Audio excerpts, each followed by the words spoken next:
Om Sahana Bhavatu Sahano Bhunaktu Sahaviryam Karavavahai Tejasvina Vaditamastu Mavidvishavahai. Om Shanti Shanti Shanti. Om, may the Divine Being look over us lovingly as a mother and father.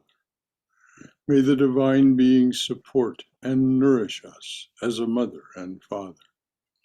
May we have the strength and skill to study together the art of spirituality. May no misunderstandings arise amongst us. Om, peace, peace, peace, and beneficence be unto us and to all beloved beings everywhere. Well, again, good evening and namaste, everyone.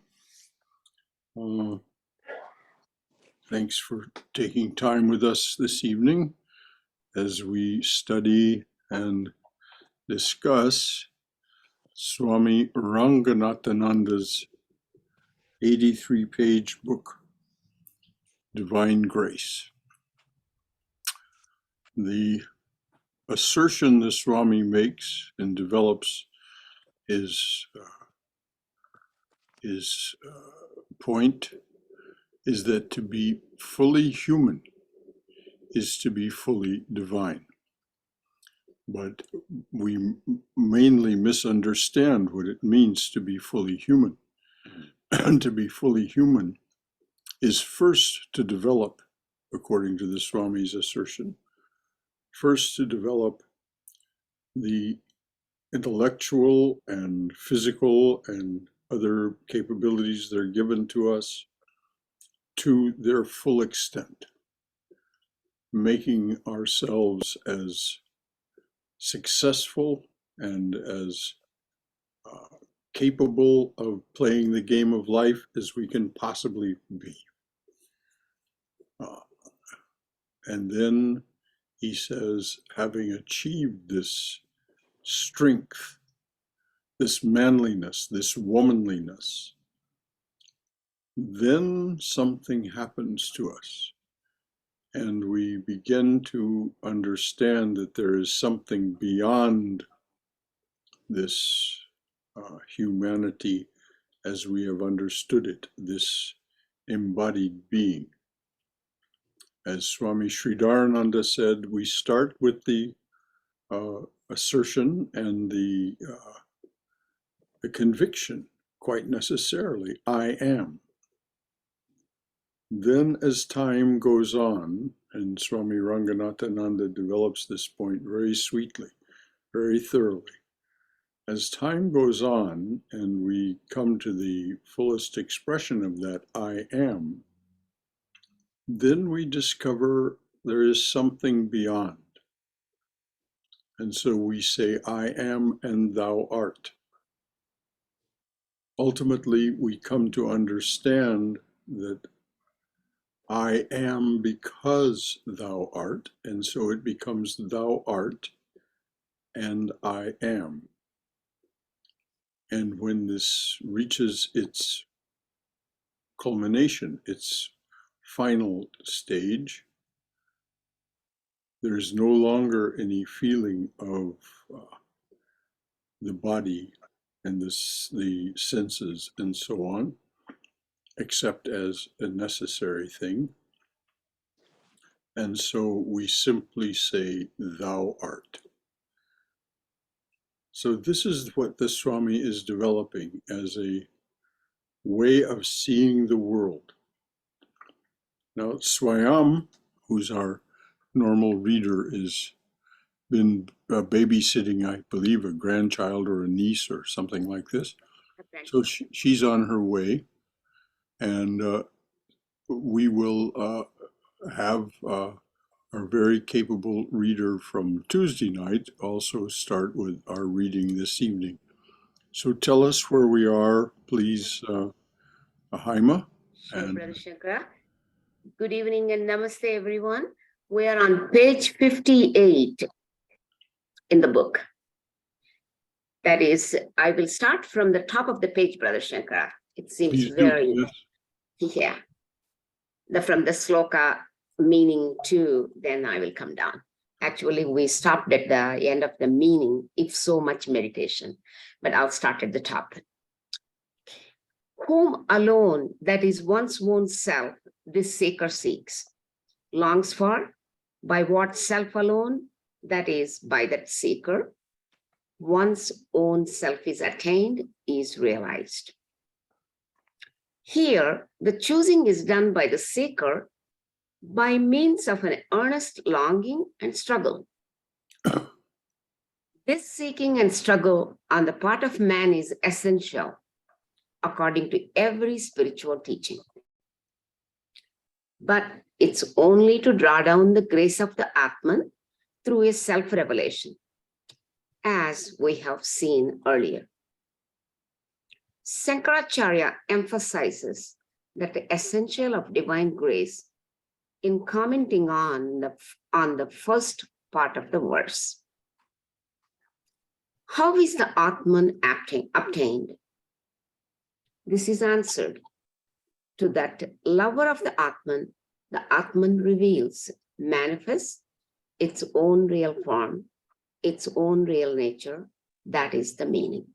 Okay, hang on. This is what was being gotten at when I said we begin to have a sense of something beyond this thou, and so we ultimately become very attracted to that because we understand that it is from that our power and our being comes. And so then that lover of the Atman then reveals itself, and that's when we say, thou art, and therefore I am. And so this is what Adi Shankaracharya is saying. So would you read the quote from Adi Shankaracharya again, please, dear? From the top, Brother Shankara, or the last, how is this Atman? Okay, how is the Atman obtained? This is answered.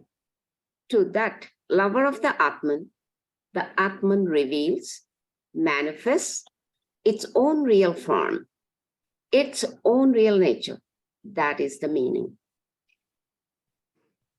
If so much meditation, so much other spiritual practices become the cause of the realization of the Atman, then the Atman becomes reduced to being an affect, relative and finite, and therefore non-eternal.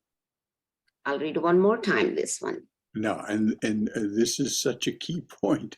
Exactly. We can't buy this knowledge of the Atman, of our own true original nature. We cannot buy that with a certain amount of spiritual practice, no matter how dedicated we are. It is not a purchase.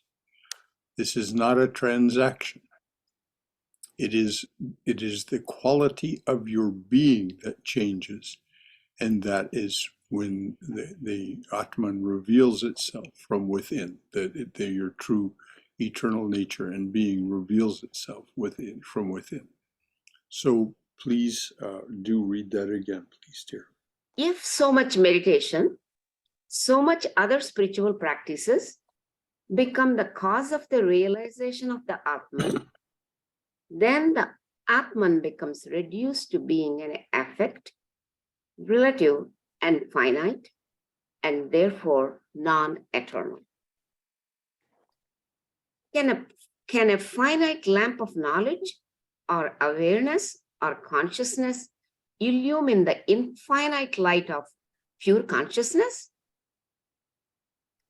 Can a torch, however big, however powerful, help to illumine the sun?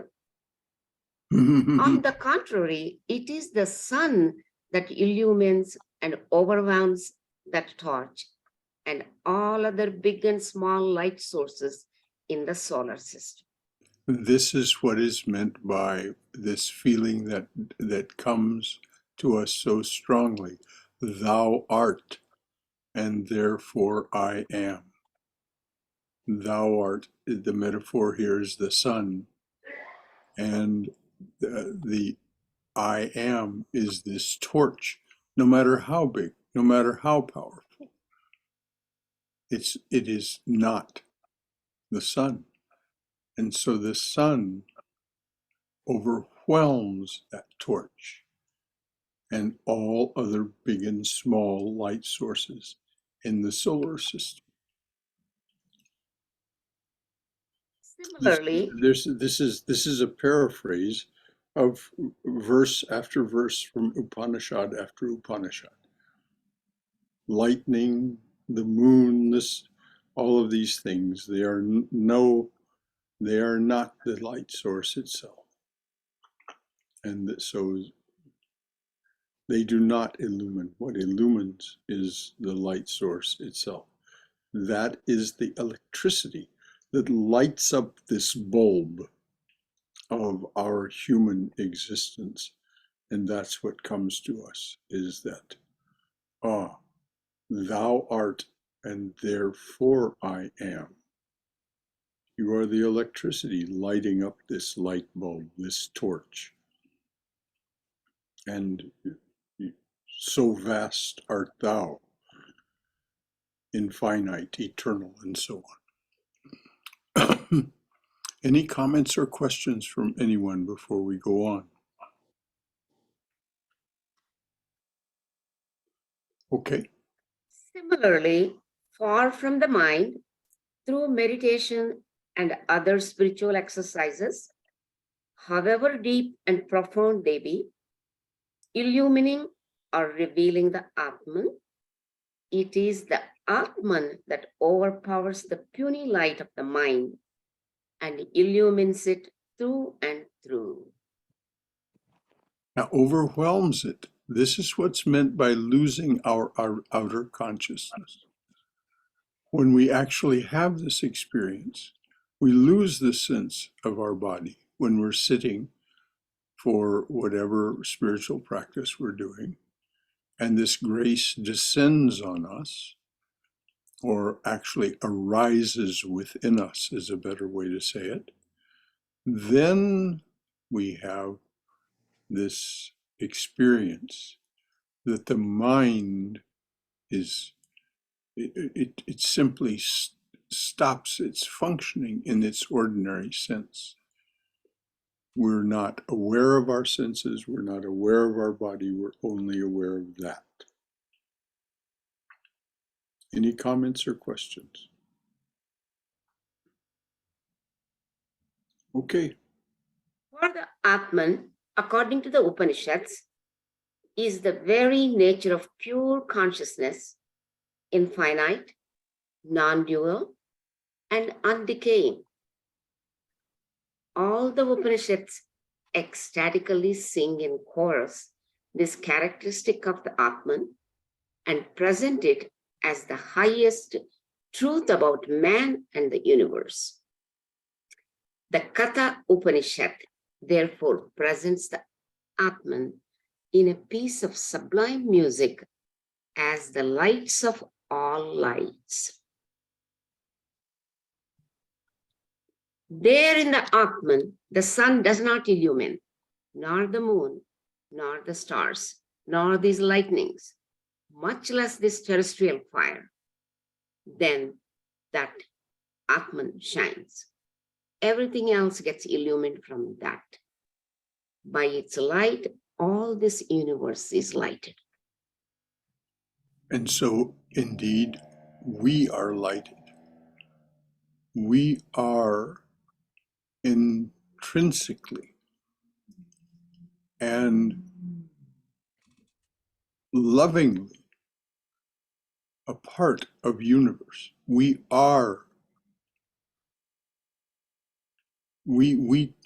in fact create, each of us creates our own universe. We share a universe, yes, but we also create our own universe. And when the Atman arises within us, when its grace emerges in us, our universe disappears because we stop projecting it. It's the mind that projects it. Okay, dear? I'll read that one more time, Brother Shankara. Please do. There in the Atman, the sun does not illumine, nor the moon, nor the stars, nor these lightnings, much less this terrestrial fire. Then when that Atman shines, everything else gets illumined from that. By its light, all this universe is lighted. If such is the nature of the Atman, it is preposterous for the human mind to hold that its realization is effected through a series of spiritual practices. Therefore, Yama, the teacher, says this in that verse of the Katha Upanishad. Yam, I will read the meaning, whom alone it chooses. By him alone is it attained. To him, this Atman reveals its own true form. It is true that initially the seeker seeks the Atman, but finally it is the Atman that chooses the seeker, that chooses to reveal itself to the seeker through an act of self-revelation. And this is why Christ said, "Ye have not chosen me, I have chosen you." Those of you who come from a Christian background and know the Christian frame of reference. Indeed, that is what Christ meant when he said, "Ye have not chosen me, I have chosen you."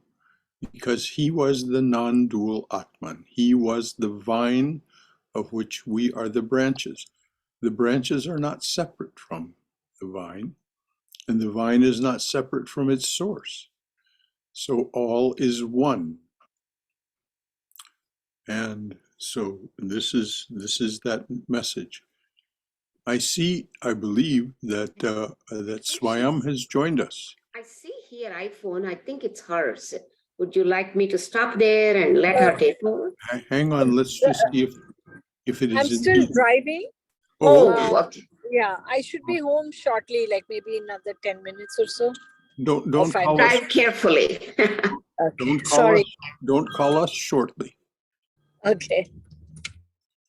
That's an old vaudeville joke. Surely you Drive will call safely. us shortly.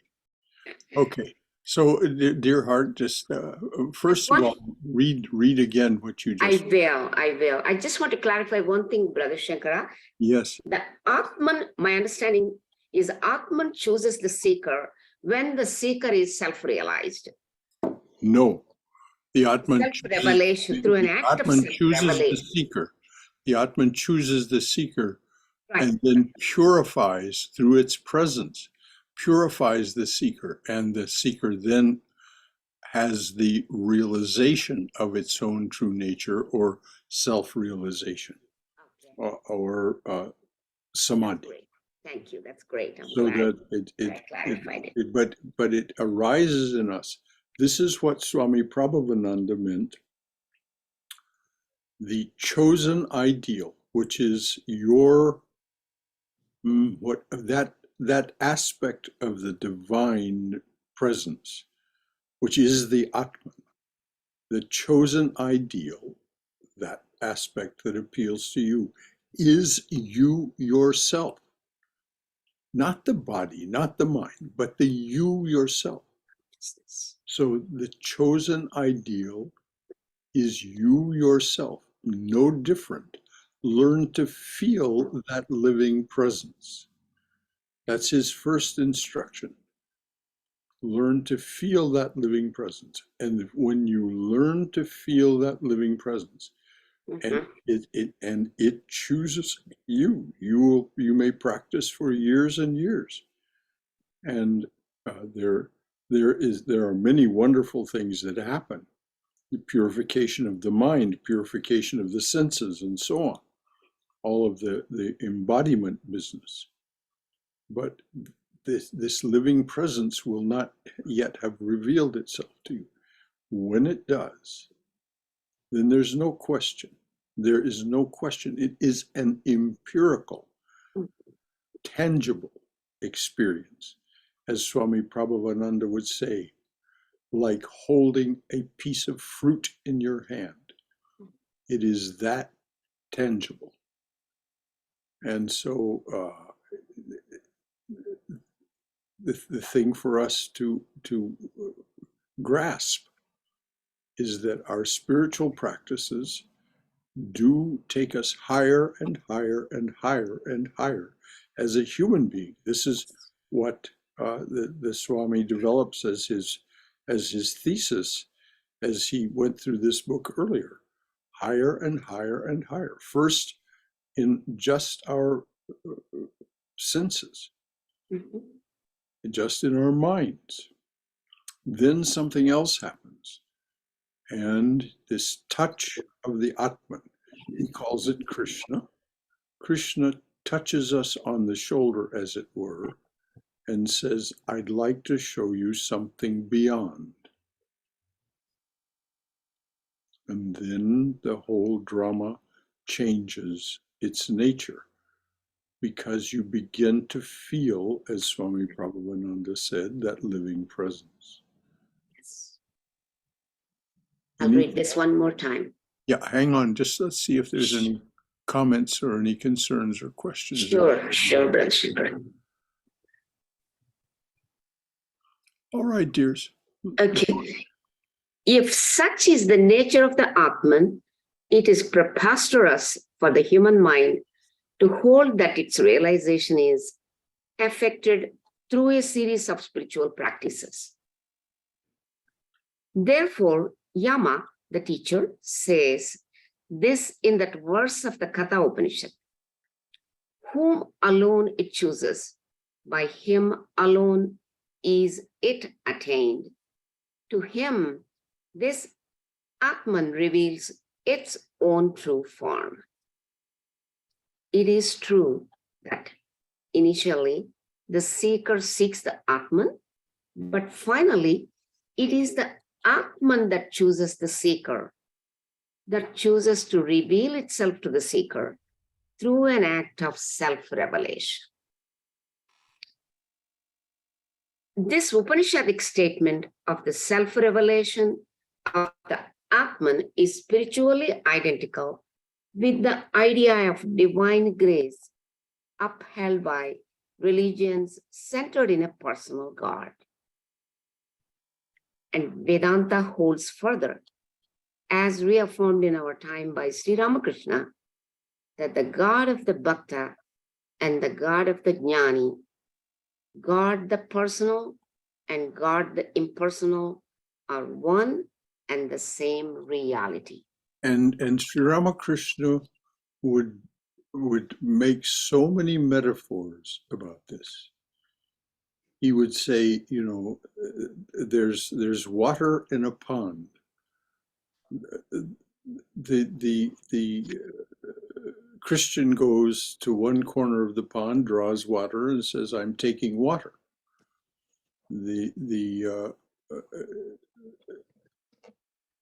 The Muslim goes to another corner of the pond, draws water, and says, "I'm drawing pani." And the Hindu, the follower of the Sanatana Dharma, goes to another corner of the pond and says, "I'm taking jal." It's all the same water. And then he amplifies this further by saying, water still, the impersonal God, and water in waves, same water. Water in waves is Shakti, or the water still is pure consciousness. The water in waves is consciousness made manifest. It's manifest to us as our awareness, our mind's awareness, but it's all that is just superficial.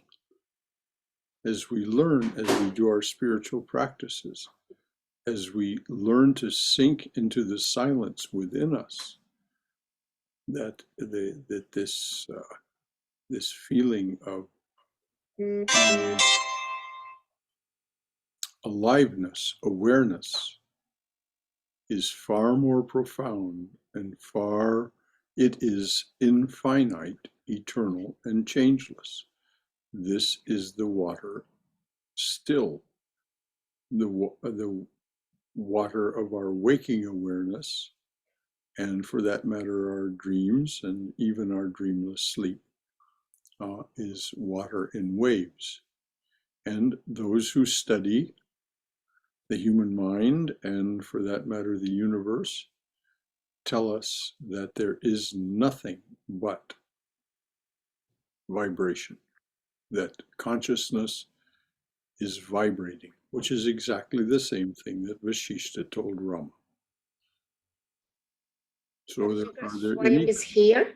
Say it again, dear. Swami is there. I see her picture, and I would be happy if she wants to read, take over. It's on 59 page, last 2 lines. That's where we will be starting.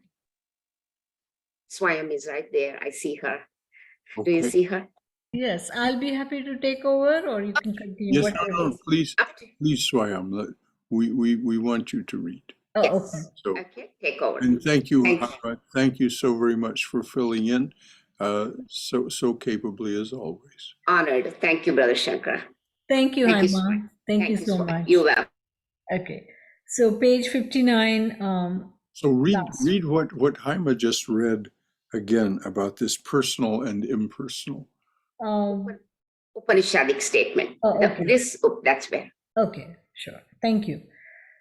This Upanishadic statement of the self-revelation of Atman is spiritually identical with the idea of divine grace upheld by religions centered in a personal God.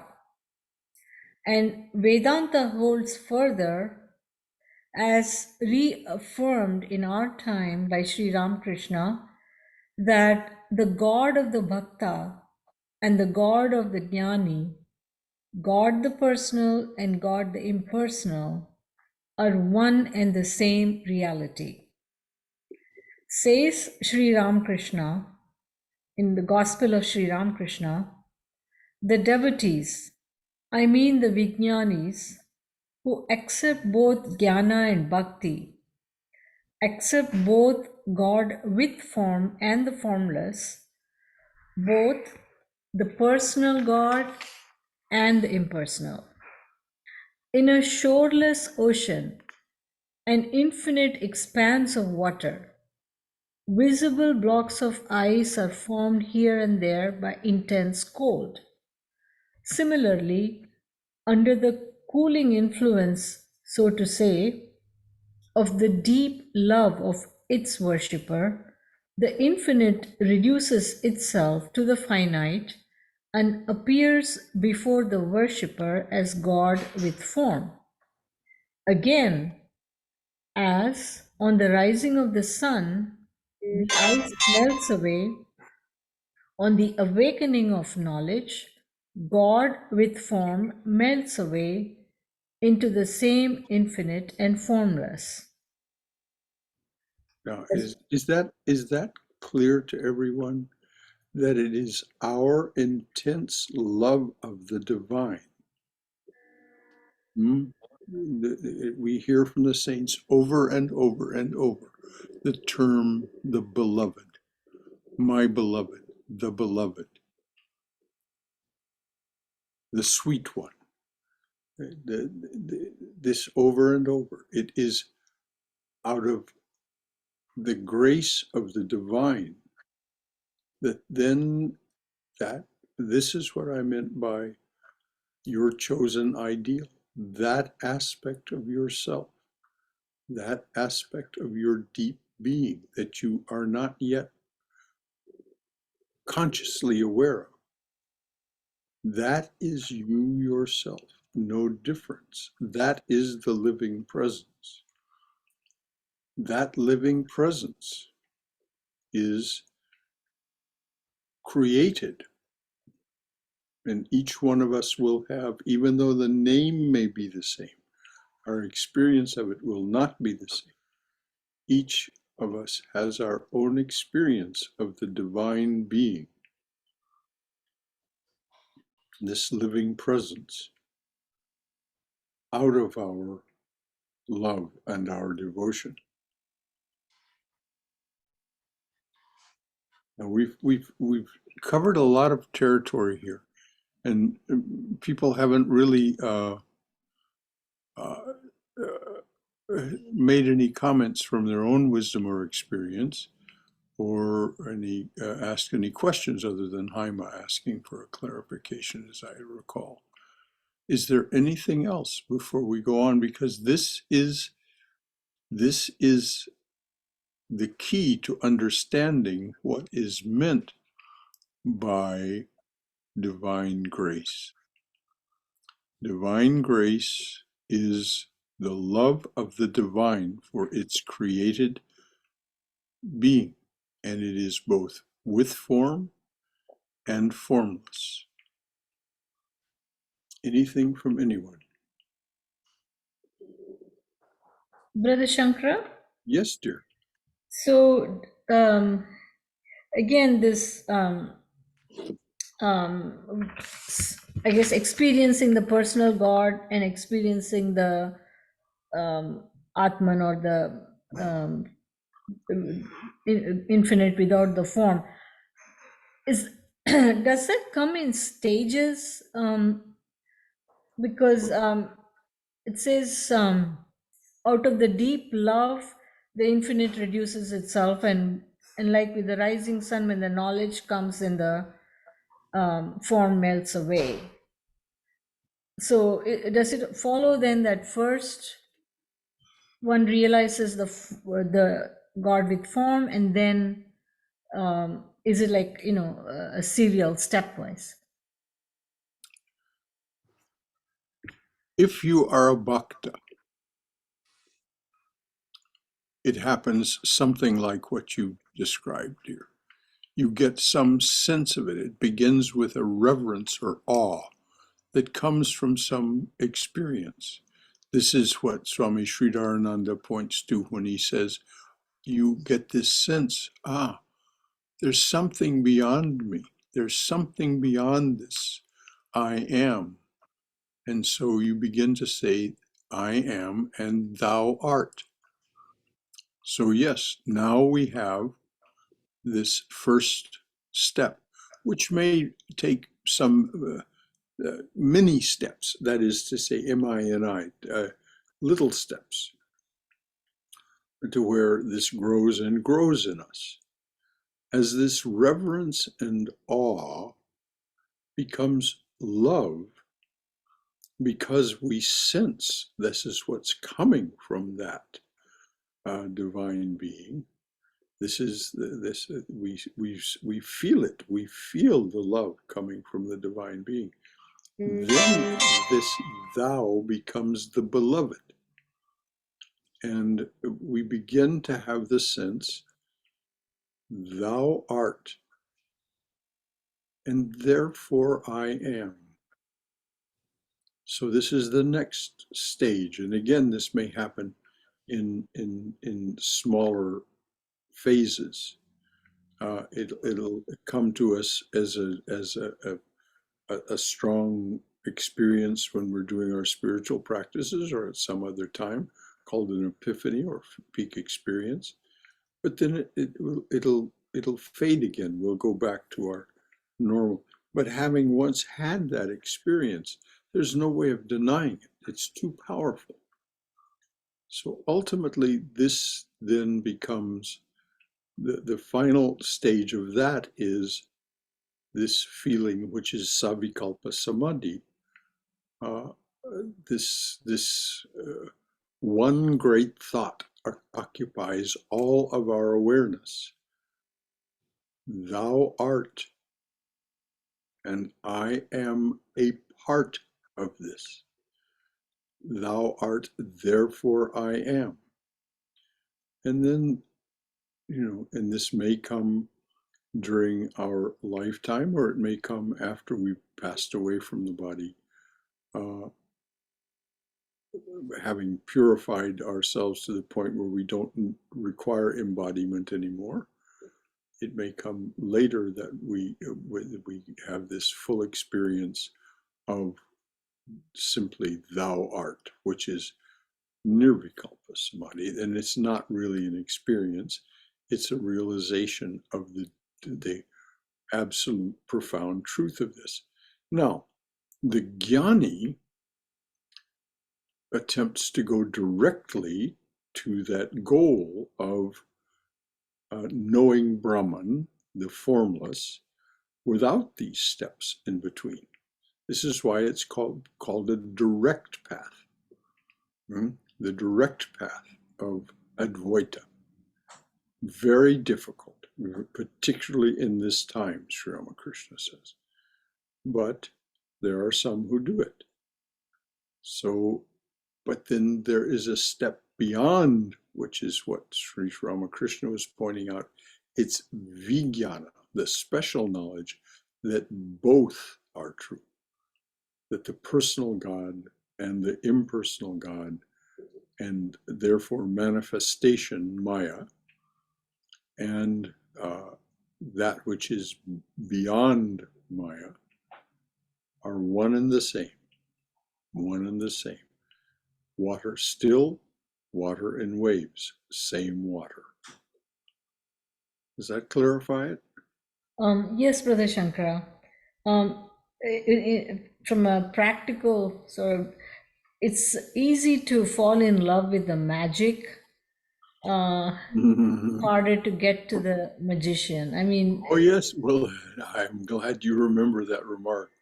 My teacher, Swami Prabhupada, would say, everyone loves the magic, but no one wants to know the magician.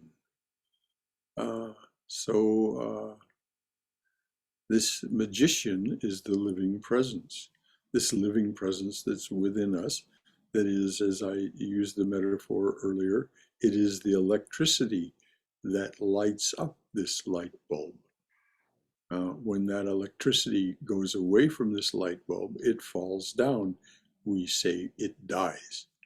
Well, it was never really alive in the sense that we think it is. It is only alive because of the presence of that spiritual energy, not the prana, not the life force that is the what enables this physical being to be, but that spiritual force, as it's said by Swami Vivekananda in the evening prayer, speech cannot hold thee nor mind. This is speaking of the Atman, or the infinite true nature of ourselves. Speech cannot hold thee nor mind, yet without thee we think not nor speak. And so that is what comes and goes from this embodiment. And we may leave this embodiment and go to the realm of the saints, the abode of the saints, and not return to embodied form. Nothing now compels us to. And so we may have our final realization in that state, that way of being.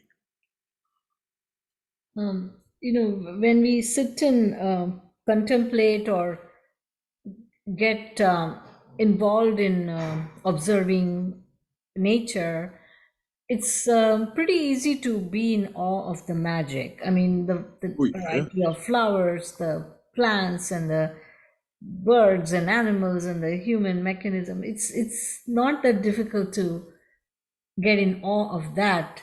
but crossing over from being just in awe of the magic again to the magician, um, for that experience. I mean, it's very hard just mentally to, oh, this is so somebody is, who's manifesting this. You're forgetting, Swayam, that we don't do that part. It chooses us. We come to it as a lover or as a devotee, as a bhakta or karmi or a Raja Yogi. We come to it, and as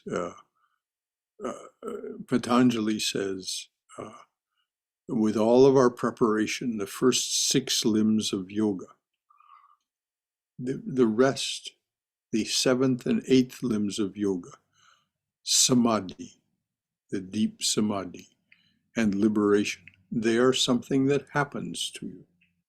In other words, it chooses you. So don't be frustrated by the fact that it hasn't fully happened yet. It has happened, otherwise you wouldn't be here this evening. You wouldn't have taken Diksha. You wouldn't be on this path in the way that you are if it hadn't chosen you to start with.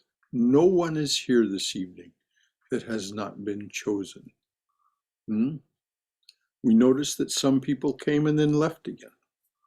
Well, that's fine. There's nothing whatsoever that's at issue with that. This is not a dogma or a compulsion. There's no shoulds.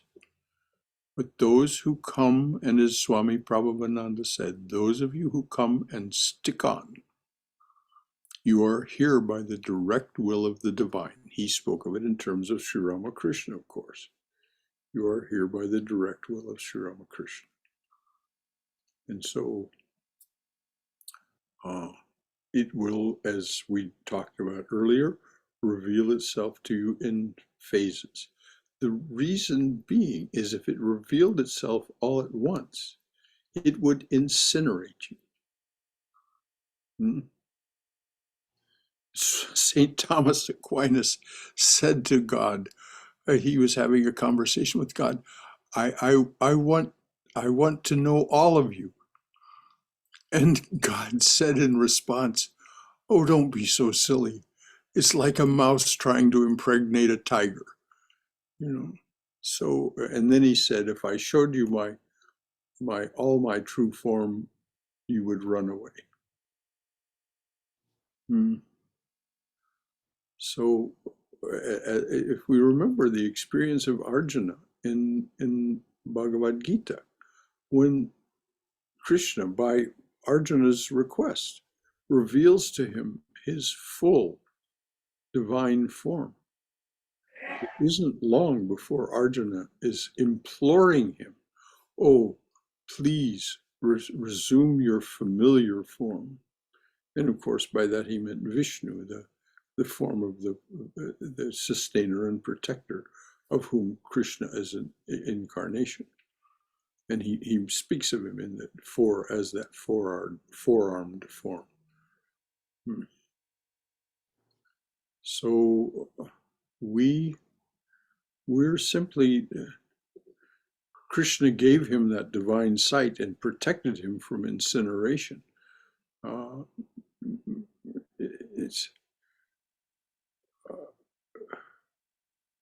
This is why it's said in Chaitanya's prayer, "Oh Hari, stream down in moonlight."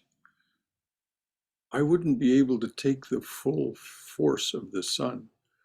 Give me your reflected self. Your reflected self. O Hari, stream down in moonlight on the lotus heart, opening its cup to knowledge of thyself. Anything else from anyone, dears? So I was thinking, the seeing of the magician in pieces, in a beautiful flower, or something in nature or a human emotion. It's like a Vijnani in parts. Yes, exactly, dear. It's like being a Vijnani in bits and pieces, rather than having it all be in your awareness at once. This is why. This is why in the Advahuta Gita, the protagonist has 26 gurus. They're all gurus from nature, and so uh, Saint Meister Eckhart was also educated by nature.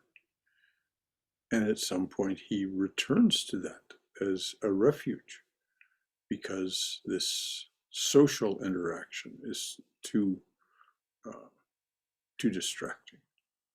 And the same is true of the great Jewish mystic Baal Shem Tov, the Baal Shem Tov.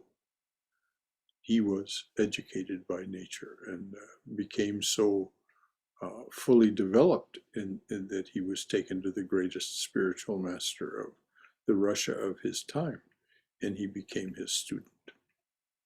So nature is a great teacher. Some of you know there is a fellow that comes here. His name is Jerry Brunner. Jerry Brunner is very much a student of nature. That is to say, he simply walks aimlessly through the natural settings until he finds a place that's comfortable to sit down, and then he sits down and lets his mind come to rest. And a lot has revealed itself to him. Anything else from anyone? All right, we have some time left. Please read on, dear.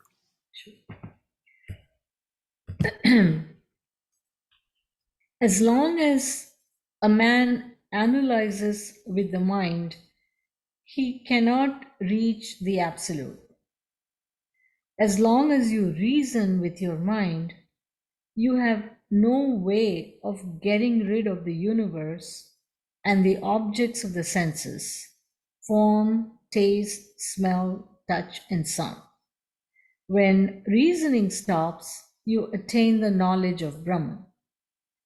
Atman cannot be realized through this mind. Atman is realized through Atman alone. Pure mind, pure buddhi, pure Atman. All these are one and the same. In his Life of Ramakrishna, Romain Rolland opens his preface to my Eastern readers with the following words of Sri Ramakrishna. Greeting to the feet of the Jnanin, greeting to the feet of the Bhakta, greeting to the devout who believe in the formless God, greeting to those who believe in God with form, greeting to the men of old who knew Brahman, greeting to the modern knowers of truth. And that's the end of section 20. Mm-hmm. So notice that Sri Ramakrishna says greetings, or we would say normally salutations. Salutations to the Jnani, to the Bhakta, to the, not just the greeting is a salutation. So we have all of this as background. Now we're going to go on to develop what is in the foreground of which this is the background. So please read on, dear. Divine grace and the philosophy of non-effort. Divine grace, though particularly associated with bhakti religions centered in an all-loving personal God, including Sufism, has also the highest place in non-personalistic philosophies and religions like Advaita Vedanta, Zen, and Taoism. In these latter, the devotee experiences divine grace, often through the Guru, as in the Viveka Chudamani verse quoted earlier. A very popular verse in the Advaita Vedanta tradition of India says, "It is only through the grace of God which saves one from great fear, that wise men experience even the inclination towards Advaita." I'm going to read that again. Please do, and listen up, everyone, because this is even the jnani must, the mumukshutvam must be sparked, the yearning must be sparked in them, and they must overcome their fear of what seems to be a bottomless chasm, the void. It is only through the grace of God which saves one from great fear, that wise men experience even the inclination towards Advaita. And that inclination towards Advaita is what is meant by the word mumukshutvam. And Adi Shankaracharya, the great teacher of Advaita Vedanta, says that absent mumukshutvam, there simply will be no progress, no matter how much you study the books, no matter how much you reason, unless that mumukshutvam arises in you, then, and again, it comes back to the grace chooses you. Mm-hmm.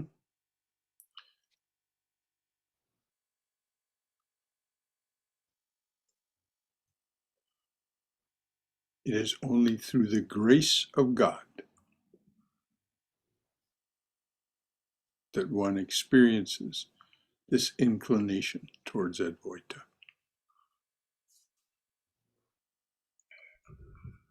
Okay. So, couple of questions. One is the word he uses, experience the inclination. Mm-hmm. Why is he using the word experience, or why is the word used? Is inclination towards Advaita itself an experience? When you sat in the chapel and you heard the words, "What deserves your attention?" You had an experience. You said you had an experience. Something shifted in you. Hmm? Mm-hmm. This is what's being pointed to. Something awakened in you, and it awakened an inclination toward pursuing this, what indeed deserves my attention.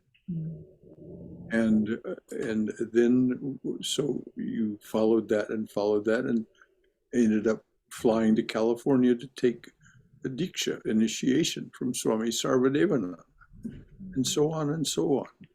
And here you are on a Wednesday evening, serving as the reader and asking these wonderful questions. So what was you said there were two things. The other one was the great fear. I know you mentioned something about this fear. It says the grace of God saves one from great fear, and then that only then one experiences even the inclination towards Advaita. So what is this great fear that is being described here? Yeah, it's what Arjuna describes in chapter 1 of the Gita. Mm. I will have to abandon, I will have to kill everything that I've known. Mm. my kinsmen, my teachers. This is the great fear. In Advaita is spoken of as the void. It seems like a dark, bottomless chasm. And this is the way Arjuna speaks of it also. He just says, I'm afraid of this. So I'm dropping my weapons. I won't fight. So this is, our inclination to struggle at all, our desire to struggle at all is the grace of God. This is why I say in that song that you've heard me sing, 50 years ago, 1973, the eternal teacher glanced at me.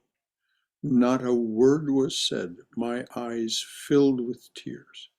He's awakened me still after all these years. His heart is afire because he is free. His clear eyes know what it is to see beyond the pages of any book and know the truth wherever he looks. This is what touches us. And when it touches us, in each of us, it will touch us uniquely. My experience with Swami Prabhavananda that morning in February of 1973, I don't know of anyone else that I spoke with who ever had they had their own experiences. And so we are, the thing for us to do is just trust it. Just trust it. Just go on. And as Sri Krishna says in chapter 5, just don't have reservations. Just have a good working faith. And you pursue that working faith, and I'll make it happen for you. He says, I'll make it happen for you. I'll turn that working faith into Shraddha, conviction, courage, dauntlessness. This is overcoming the fear. You are no longer held back by fear. It isn't that you don't feel the fear. Of course you feel the fear. It's part of your left brain's limbic system, and it's the left brain's saying, this is dangerous to me. It's not dangerous to the soul. Nothing is dangerous to the soul, as Krishna points out in chapter 2 of the Gita. Nothing is dangerous, but the hegemony, the dominance of the left mind is deeply threatened by these things.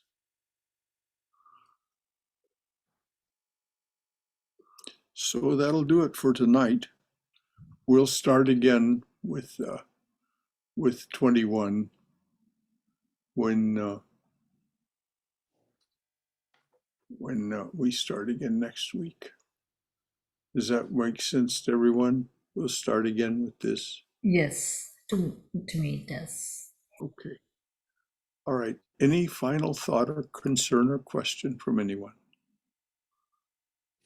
Well, it's been so good to be with you as always.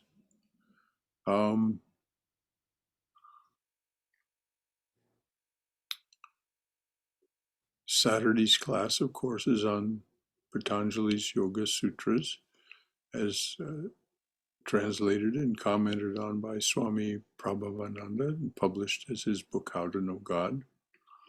And then on Sunday morning, there will be a talk titled Thoughtful, Thorough, and Careful. And the subtitle for that is the teachings that in the Bhakti framework, the teachings of Holy Mother as to how to go about your worldly life. Thoughtful, thorough, careful. And that's those instructions are in the book that we study on Tuesday evenings, the life of Sri Sharda Devi. But anyway, that's what will be talked about on Sunday morning. Enough said, I think. Any final thought from anyone else? All right, dears. This has been a good Manana session. Thank you, Brother Shankara. Yes, that's what it means to study the art of spirituality together, to do our manana together, to do our shravana and our manana together, to hear and then begin to digest it, assimilate it by making sure we understand what we're eating and why it's good for us. So, oh, dearly beloved, a flower at your feet for each one who comes to your open door. A flower at your feet for each one who stands by your open door and says, come to me, offering to break this world's chain that binds us down to ignorance, suffering, and death. A flower at your feet for each one who takes the path that you have struck through this, your jungle world. Om, Amen. Shanti, Shanti, Shanti, peace, peace, peace and beneficence be unto us and to all beloved beings everywhere. Jai Shri Guru Maharaj Ji Ki Jai, Durga, Durga, Durga. May we be safe, may we be healthy, may we be cheerful, may we have peace of mind, may we be always in the loving and protective embrace of the Divine Being as our Mother and Father.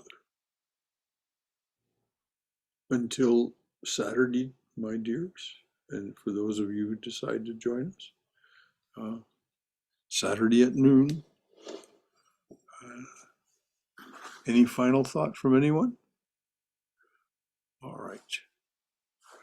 We shall say a fond good night.